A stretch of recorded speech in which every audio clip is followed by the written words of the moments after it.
My mother was in dire need of a retwist, so fortunately, while I was at home, I was able to do that.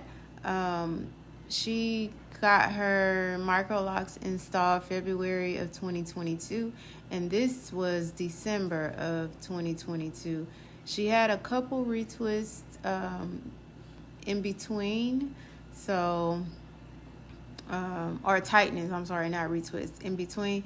But in the upcoming clips, you'll see me retightening, and unfortunately, I had to catch a flight, so I was not able to finish the clips or show the finished product.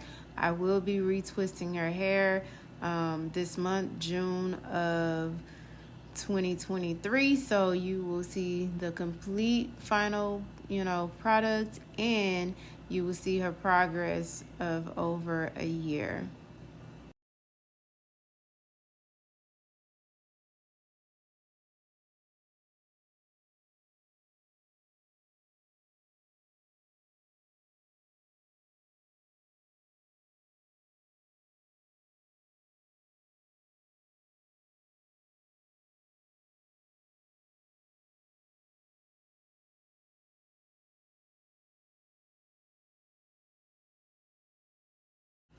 All right, guys, thanks for watching. Till next time.